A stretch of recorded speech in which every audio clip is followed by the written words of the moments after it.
Ever wonder why some siblings in Hollywood end up overshadowing each other like it's a game of musical chairs? Take the Culkin brothers, for example. Macaulay was the face of Home Alone, but Kieran? He's now the guy who plays the most unhinged character on Succession. It's wild how the spotlight can flip like that. Personally, I think it's a reminder that timing and reinvention matter way more than early fame. You could be a child star, but if you don't evolve, you're stuck in a time capsule. Kieran's career is proof that sometimes the other one ends up with the most complex role in the family saga. Let's talk about the Fanning sisters. Dakota was the original child prodigy, but Elle? She's the one who's carved out a legacy beyond Dakota's sister. I mean, getting an Oscar nomination while your sibling is still fighting for relevance? That's not just Nepo baby luck, it's hustle. What makes this really interesting is how Elle openly embraces the Nepo sister label. It's almost like she's flipping the script on the whole family legacy thing. Instead of hiding from it, she's owning it. That kind of self-awareness is rare in Hollywood, and it probably helped her build a career that's less about comparisons and more about her own voice. Then there's the Lively sisters. Blake Lively became a household name with Gossip Girl, while Robin's career has been more low-key. But here's the kicker. Robin's not bitter about it. She told Fox News that their age gap feels non-existent because Blake's now a mom. That's such a mature perspective. It's easy to resent someone for outshining you. But Robin's approach shows how family bonds can transcend fame. In my opinion, that's the real Hollywood lesson. Success doesn't have to come at the expense of sibling relationships. They've managed to stay close despite their different trajectories, which is way more impressive than any red carpet photo. The Roberts family drama is another wild one. Eric Roberts was the first to break through, but Julia became the household name. Eric's initial pride in paving the way for his sister? That's classic dad energy. But then he walked it back in his memoir. It's fascinating how public apologies can feel like a delete button for awkward comments. Julia's silence on the matter? That's her power move. She's mastered the art of letting her work speak for her, which is a lesson for anyone in the spotlight. If you're going to have family drama, maybe let your Oscar wins handle the conversation. And let's not forget the Batemans.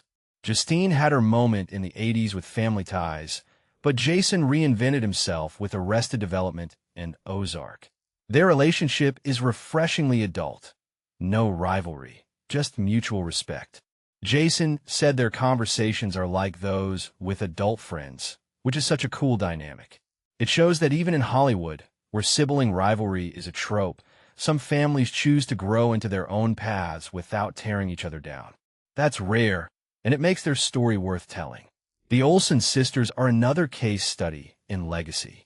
Mary-Kate and Ashley built a billion-dollar brand, but Elizabeth? She's the Marvel icon.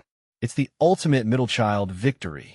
Elizabeth credits her sisters for teaching her how to handle fame, which is a humbling twist. It's easy to think that being the third wheel in a family dynasty would be lonely, but Elizabeth turned that into a strength. Her Wanda Maximoff role isn't just a career move. It's a metaphor for rising above the noise of your family's legacy. And then there's the Sheen brothers. Emilio was the Brat Pack heartthrob, but Charlie became the TV king with 2.5 Men. Charlie admitted he felt like the valet during Emilio's peak, which is brutally honest. But here's the thing. Their bond survived that. Charlie credits Emilio and their dad for his sobriety journey, which adds a layer of depth to their relationship. It's a reminder that even when one sibling overshadows the other, the foundation of support can still hold. The Wahlberg brothers are a different kind of story. Mark went from Marky Mark to Oscar-nominated actor, while Donnie stayed in TV and producing. But their family time? It's complicated. Donnie jokes about wanting to sit at home with a fireplace instead of reuniting with his siblings. It's a relatable struggle. Fame can create distance, even within families. But maybe that's why Mark's success is so notable. He's the one who managed to balance both his career and his family ties, even if it's not perfect.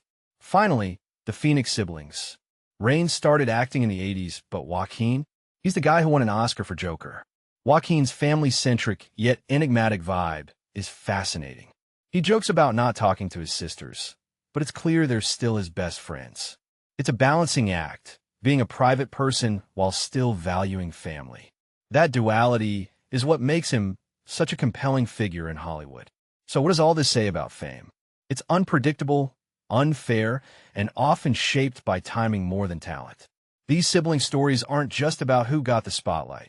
They're about how people navigate legacy, reinvention, and family. And honestly, the next time you see a sibling duo in the news, I bet you'll wonder, is this the other one finally getting their moment, or is the older sibling quietly reclaiming their place? It's a game of chess, and the board is ever-changing.